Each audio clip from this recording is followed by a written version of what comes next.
My name is Emily. I am 28 years old, and this is a story that still feels like a bad dream. I have an identical twin sister. Her name is Sarah. We look exactly the same. Same hair, same eyes, same smile. When we were little, people always got us mixed up. It was fun sometimes, but sometimes it was not fun. Sarah was always a little different from me. I liked quiet things, like reading books and walking in the park. Sarah liked excitement. She liked being the center of attention. Sometimes I felt she was a little jealous of me, but she was my sister, my twin. I loved her. I thought she loved me too. My life was good. I was married to a wonderful man. His name is Mark. Mark is kind and funny. He has warm brown eyes. He always made me feel safe. We lived in a small, pretty house with a blue door. I loved our blue door. I had a job I liked. I worked in a little flower shop. Arranging flowers made me happy. Life was simple. Life was sweet. Then, about a month ago, Sarah and I had a small argument. It was not a big fight, just silly words. She wanted to borrow my favorite dress for a party. I said no. It was a special dress. Mark gave it to me. Sarah got angry. She said I was selfish. I said she was being demanding. We both said things we didn't mean. I felt sad after. I needed some space.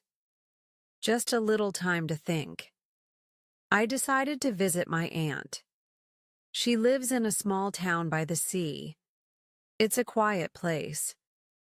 I told Mark I was going away for 1 week. He understood. He kissed me goodbye.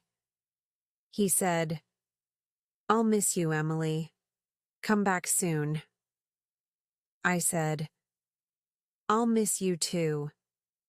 So I went to my aunt's house. The week was peaceful. I walked on the beach. I read books.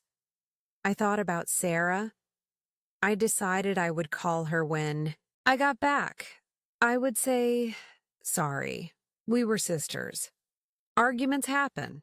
It would be okay." That's what I thought. I was wrong. So very wrong. After 1 week, I came home. I was happy to be back. I missed Mark. I missed our little house with the blue door. I opened the front door with my key. I stepped inside. "Mark, I'm home," I called. "Out." Then I saw her. Sarah. She was standing in my living room. She was wearing my clothes, my favorite blue sweater. She looked comfortable, too comfortable. "Sarah, what are you doing here?" I asked. I was confused. She smiled. A strange smile, not her usual smile. "What are you talking about, dear?" she said. Her voice was sweet, too sweet. Then Mark came into the room. He smiled when he saw her. He walked over to Sarah. He put his arm around her. He kissed her on the cheek. "Hi, honey," he said to Sarah. "How was your day?" My heart stopped. "Honey?" He called Sarah honey? He was looking at her like she was me. "Mark?" I said. My voice was a whisper. "Mark, it's me. Emily." Mark looked at me. His face changed. He looked confused. Then he looked annoyed. "Who are you?" he asked. "And why are you calling me Mark?" "Sarah, laughed. A light, easy laugh. "Oh, Mark, don't be silly," she said, patting his arm. Then she looked at me. Her eyes were cold. "This is just a friend of mine from a long time ago. She gets confused sometimes. Isn't that right?" She paused, looking at me like she didn't know my name. I felt like the floor was gone from under my feet. "What? Sarah, stop this! Mark, it's me, Emily, your wife!" I shouted. I was starting to panic. Mark stepped in front of Sarah. He looked angry now. "Look, lady," he said. "I don't know who you are, but this is my wife, Emily." He pointed at Sarah. "You need to leave. Now." Sarah looked at me with fake pity. "I'm so sorry you're not well," she said. "Maybe you should get some help." Tears started to run down my face. "No, you are Sarah. I am Emily. Mark, please look at me. You know me," I begged. But Mark just shook his head. He looked scared. He took out his phone. "If you don't leave, I'm calling the police," he said. I couldn't believe it. This was my house. This was my husband. And they were looking at me like I was a stranger. A crazy stranger. Sarah, my twin sister. She had taken my life. In 1 week, she had stolen everything. I ran out of the house. I didn't know where to go. My keys were still in the door. My bag was on the floor inside. But I couldn't go back in. Not then. I sat on the curb. My body was shaking. My mind was racing. How could this happen? How could Mark not know me? We looked the same, yes, but we were different. Our voices were a little different.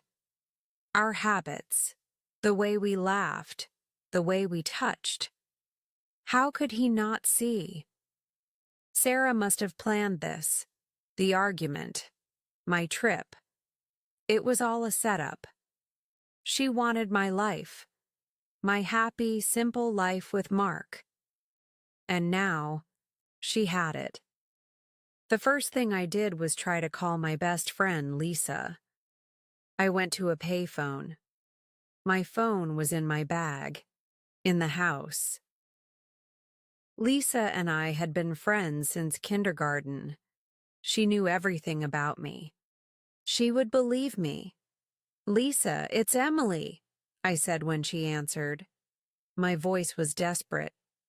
"Emily? You sound strange. Is everything okay?" she asked. I started to cry. I told her everything. About Sarah, about Mark, about my house. Lisa was quiet for a long time. "Emily, or whoever this is," she started slowly. "I had coffee with Emily this morning." "What? No, that was Sarah," I cried. "She seemed fine," Lisa continued. "She even told me about your little trip to your aunt. She said you came back yesterday. She told me about a funny woman who came to the door claiming to be her. She said she felt sorry for her." My blood ran cold. Sarah had already talked to Lisa. She had twisted the story. She made me sound like the crazy one. "Lisa, that's not true? She's lying? It's me, Emily. Please, you have to believe me." I don't know what to believe," Lisa said. Her voice was uncertain. "Maybe you should see a doctor. Emily, Sarah, she seemed worried about you." The line went dead. She hung up. My best friend. She didn't believe me. I felt so alone, so lost. It was getting dark. I was hungry. I had no money. My ID, my cards, everything was in my purse, in Sarah's hands. Sarah, who was now Emily. I thought about my parents. They lived far away, in another state. I called them from the payphone too, collecting the charges. My mother answered. "Mom, it's Emily," I sobbed. "Emily, darling, how are you? Sarah told us you were feeling a bit overwhelmed, that you had a little episode." Episode? Sarah had poisoned them too. "Mom, Sarah is pretending to be me. She stole my husband. She stole my house. You have to help me." My mother sounded worried. "Oh, Emily, calm down, dear. Mark called us too. He's very concerned. He said a woman who looks just like you has been bothering you both. He said he thinks you need rest." I couldn't speak. Mark called them? He believed Sarah so much that he called my parents about me, the stranger. "We love you, Emily," my mother said softly. "Please, let Mark and Sarah take care of you. Maybe a doctor can help." I hung up the phone. My own mother, my own husband, my best friend. None of them believed I was Emily. Sarah had won. She had everyone fooled. I spent that night in a park, huddled on a cold bench. I was scared. I was heartbroken. How could Sarah do this? We were sisters, twins. Did she hate me so much? Did she want my life so badly? The next day, I knew I couldn't give up. This was my life. I had to fight for it. I had to prove who I was. But how? We looked identical. Sarah knew many things about my life from growing up together, from visiting. She was smart. She was a good actor. I started to watch my house from a distance. I saw Sarah leave for work. My work at the flower shop. She even wore my work apron. I saw Mark kiss her goodbye. It felt like a knife in my heart. Every time, I needed proof. Something only the real Emily would know. Something Sarah could not fake. I thought about our childhood. Were there secrets only I knew? But Sarah was my twin. We shared so many secrets. Then I remembered something, a small scar. When I was 10 years old, I fell from a tree. I cut my arm badly near my elbow. It left a thin white scar, about an inch long. Sarah didn't have that scar. We were climbing the same tree, but she didn't fall. This was it. This was my proof. But how could I show it to Mark? If I went to the house, he would call the police. Sarah would make sure of that. I needed to get Mark alone, away from Sarah. I knew Mark went to a small cafe every morning for coffee before work, always at the same time. I decided to meet him there. I had to try. The next morning, I waited near the cafe. I looked terrible. My clothes were dirty. My hair was a mess. I hadn't eaten much, but I had to be strong. I saw Mark walk towards the cafe. He looked tired. He looked sad. My heart ached for him. He was a victim in this too, deceived by my own sister. I stepped out in front of him. "Mark," I said. My voice was quiet. He jumped. He looked scared when he saw me. "You again. I told you to leave us alone." "Mark, please. Just 5 minutes. That's all I ask. Let me show you something. Then, if you still don't believe me, I will go, I promise. He hesitated. He looked into my eyes. Maybe he saw something. A flicker of the Emily he knew. 5 minutes, he said. His voice was hard. And then you leave. We stood outside the cafe. People were walking by. Okay, I said. My hands were shaking. Mark, do you remember when I was 10? We weren't married. Then, of course. But I told you the story. I fell from the big oak tree in my parents' backyard. I cut my arm. Mark frowned, thinking. I think I remember you telling me a story like that. I have a scar. Mark? Here. I pulled up the sleeve of my dirty shirt. I showed him my left arm, near the elbow. There it was. The thin white line. Sarah doesn't have this scar, Mark. Ask her. Look at her arm. She was there that day. She saw me fall, but she didn't get hurt. Mark stared at the scar. His face was pale. He looked from the scar to my face, then back to the scar. Sarah, Emily. She always wears long sleeves. He whispered, more to himself than to me. I haven't seen her bare arms in... I don't know. Please, Mark, I begged. Just look. If she has this scar, then I am crazy. I will go. But if she doesn't, then you know I am telling the truth. He was silent for a long time. I could see a war happening in his mind. Doubt, confusion, fear. Finally, he looked at me. Really looked at me. The way you look at me right now, he said slowly. It's how Emily looks at me.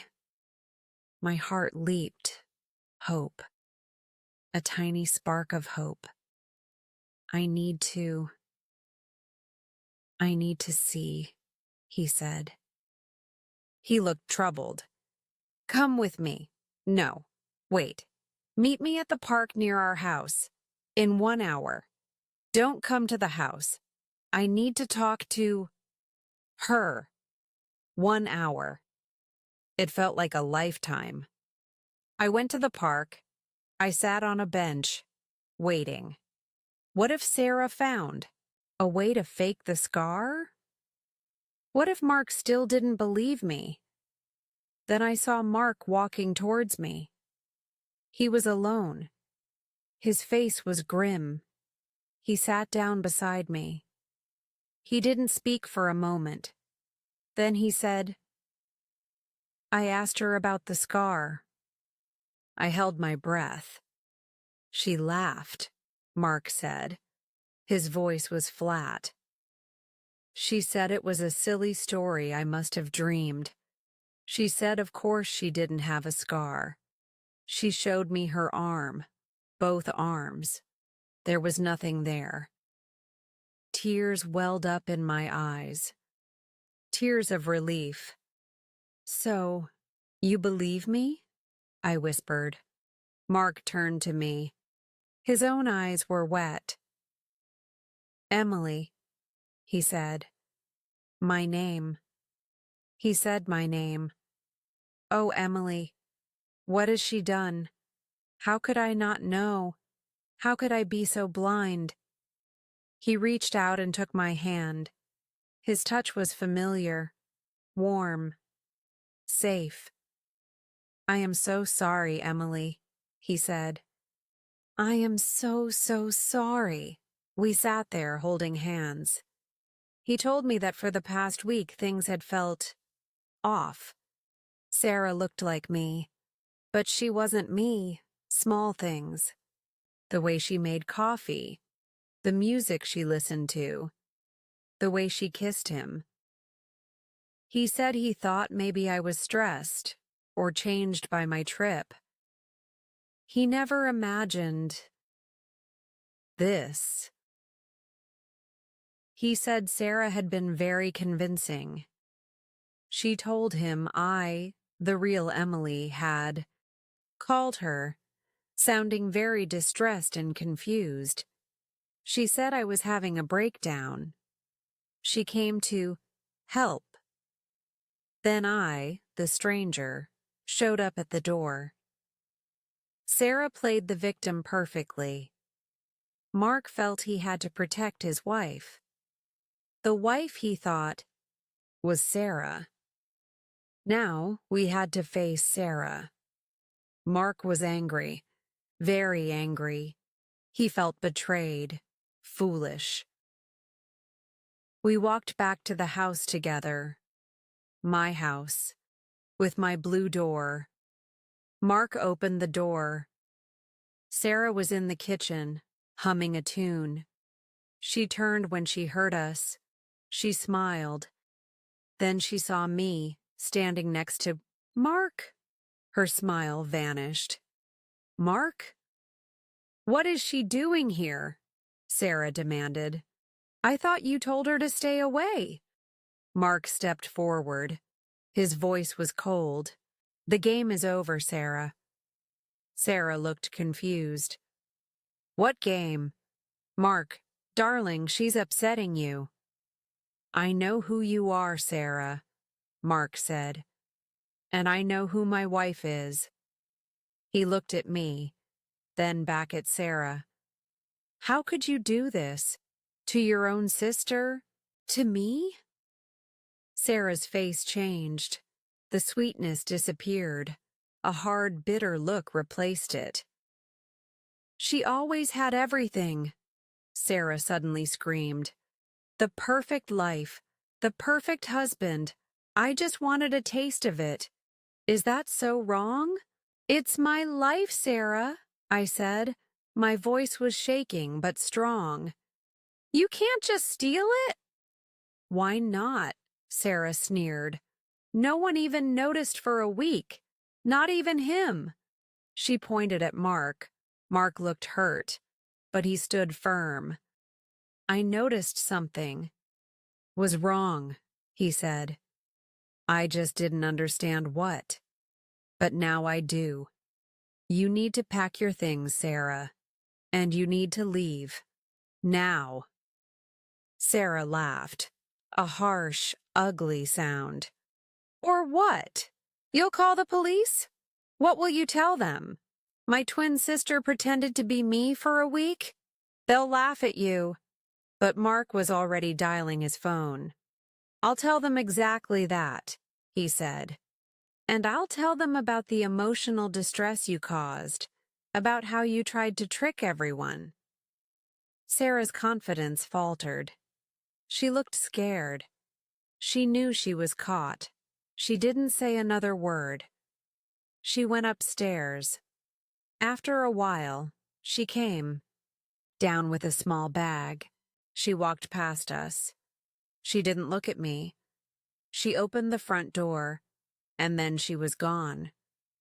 The house felt quiet, empty. Mark and I just stood there. Then he pulled me into his arms. I held on to him tightly. I cried. He cried too. It was over. But it wasn't really over. The next few days were hard. Mark called my parents. He explained everything. They were shocked, horrified. They called me, crying, apologizing. They said they would come visit soon. Lisa called too. Mark had called her. She was so sorry. She felt terrible for not believing me. I understood. It was a crazy story. Rebuilding. My life wasn't easy. Sarah had created a mess. I had to go to my work at the flower shop and explain. My boss was understanding, thankfully. but it was embarrassing. The hardest part was rebuilding trust with Mark. Not because I didn't trust him, but because he felt so guilty, so foolish. How could I not know my own wife? He kept saying. She looked exactly like me, Mark, I told him. And she is a very good liar. She tricked everyone. It wasn't your fault. We talked a lot, for many hours. We shared our feelings, our fears.